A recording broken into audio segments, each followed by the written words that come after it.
David Wordelmann, village trustee. Spell my name is DaveW08182010 MOV. And you can just look at me, forget the camera's here, yeah. So first I want to ask you how you think tonight went. I think it went very well. I think people were able to, they had the opportunity to ask questions. Not many asked, there was more statements.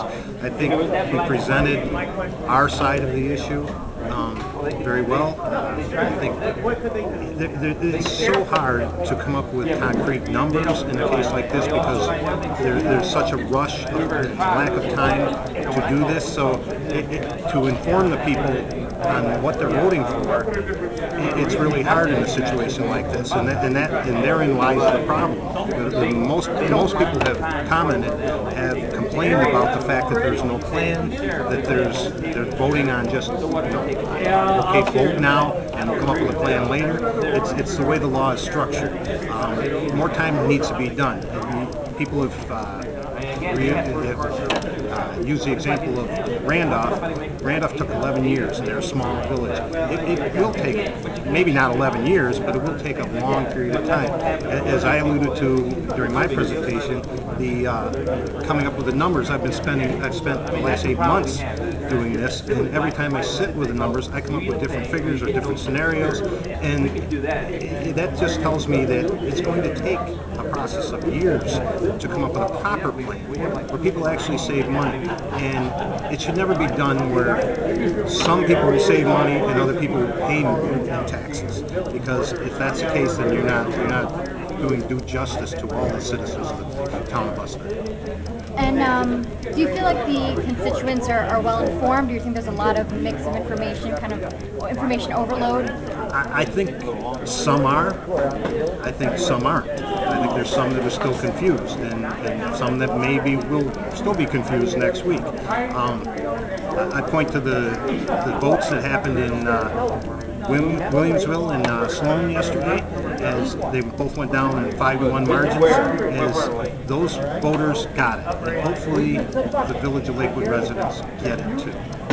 And this is mainly just for the board, like the mall committee was not really, I mean, were they invited to speak, or was it just mainly? This was a village hearing, or a village public hearing.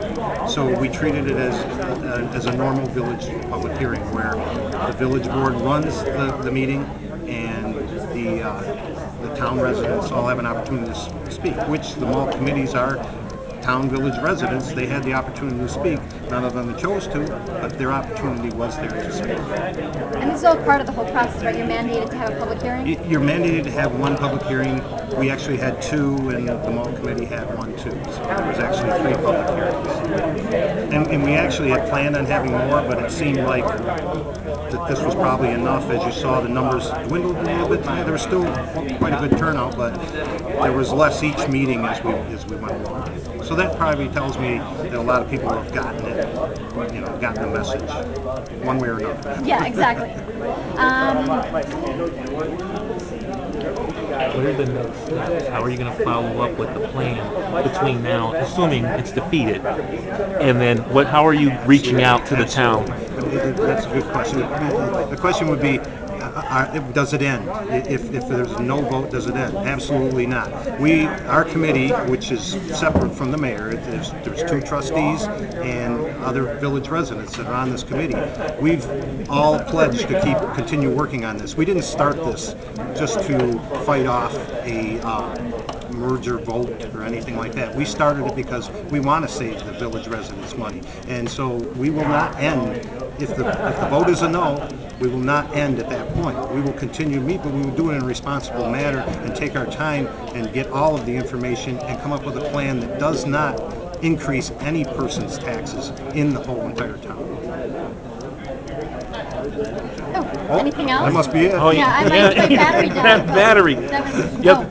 Well, there's one other question, and that is, because this is a move for regionalization, do you think it would be better for the county executive to take the lead and say, okay, maybe it's the Village of Lakewood, the town of West Ellicott, Celeron, and Busti looking at how they consolidate services, as opposed to dissolving the village of Lakewood into the town of Bustine.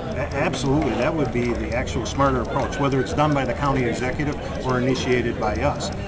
We actually have talked a little bit with some representatives of the town of Ellicott about merging some services. Police services would be a natural because they right now drive all the way through the city of Jamestown to cover West Ellicott. Right. We're already here.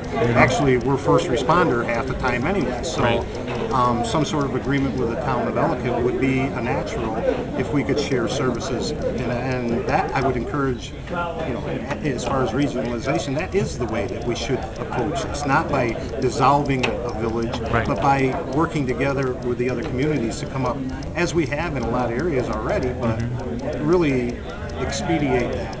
To where you're not waiting 10 years to do something. You need to do it now. And you can see, I commend the mall committee for starting this process.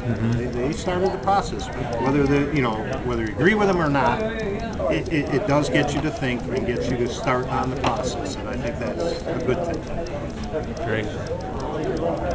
Anything else? No. Like having feedback. No, I didn't. That's good? Yeah, I think that's good. I think you answered my questions. Thank you. Okay, great. Thank you.